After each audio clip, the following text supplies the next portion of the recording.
বন্ধুরা, যারা চাকরিচ্যুত হয়েছে, যাদের চাকরি আর নেই, তাদের নবান্ন অভিযানের ডাক ছিল। এই চাকরিহারাদের দেখেই আমার খারাপ লাগছিল। কেউ ওই গলায় দড়ি নিয়ে, কেউ আবার কয়েদির পোশাক পরে তারা নবান্নের দিকে যাচ্ছিল।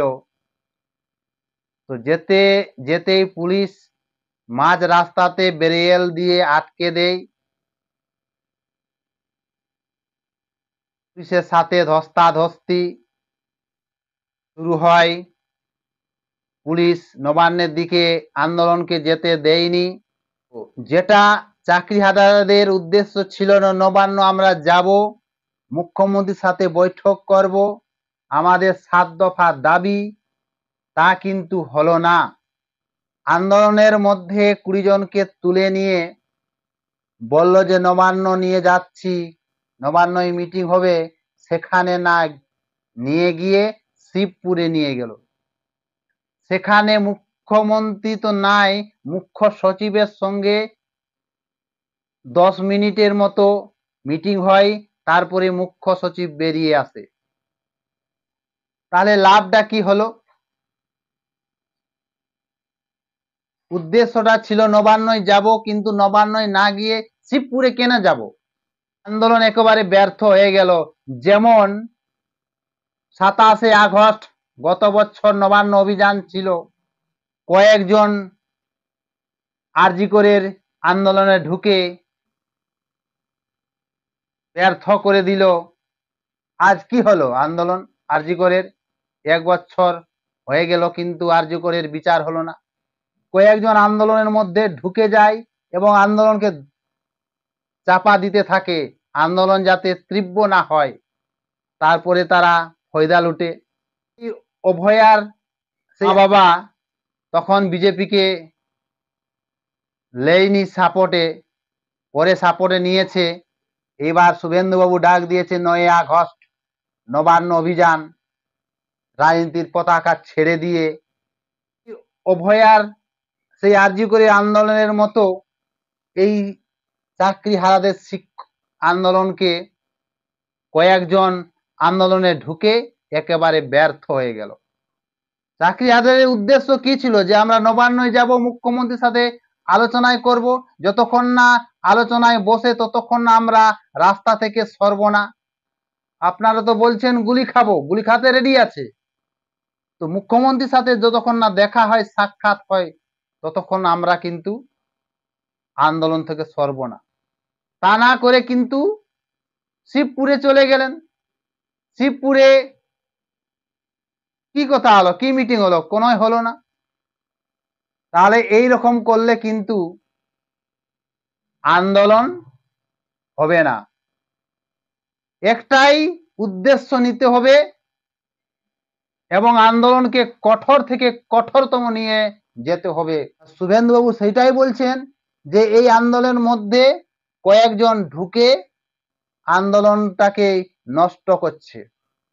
তারা আন্দোলনকে তীব্র হতে দিচ্ছে না, আন্দোলনকে চাপা দিচ্ছে, আর তারা ফয়দা লুটছে। সরকারের কিছু ট্রিক্স আছে, তারাকে আন্দোলন থেকে বার করতে হবে। শুভেন্দুবাবু ডাক দিয়েছে, সেই আন্দোলনে শিক্ষক, শিক্ষিকা, ডাক্তার, মাস্টার, সাধারণ মানুষ, সকল রাজনৈতিক দল সবাই ঐক্যবদ্ধ হয়ে জোরালোভাবে আন্দোলন করে তীব্র থেকে তীব্র আন্দোলন করে নবান্নর দিকে রওনা হতে হবে। আর দাবি একটাই, দাবি হচ্ছে একটাই দাবি, 1 দফা 1 দাবি, মমতার পদত্যাগ। পদত্যাগ না করলে কোনো কিছু হবে না, তাকে সেই নবান্ন থেকে সরাতে হবে, না হলে কিন্তু কোনো হবে না। একটাই উদ্দেশ্য নিয়ে আন্দোলনকে কঠোর থেকে কঠোরতম করতে হবে। চাকরিহারারা কেন পরীক্ষা দেবে আজ? 10 বছর আগে যে পরীক্ষা দিয়েছে, সেই পরীক্ষাটা কি আর দেওয়া যায়? 10 বছর পরে যে মনে ছিল সেই মনে তো নেই। মুখ্যমন্ত্রী মমতাও তো বলেন যে আমি এলএলবি পাস করেছি, আমি অমুক পাস করেছি, আমি হেই পাস করেছি। এখন একটা যে কোনো পরীক্ষায় পাস করে দেখানো বলা, সেই লেখাপড়ার যে একটা মূর্তি, লেখাপড়ার যে একটা সেই মূর্তিটা নেই। তাহলে 10 বছর পরে যেটাই পাস করেছেন সেই পরীক্ষাটাই কি আর এখন পাস করা যায়?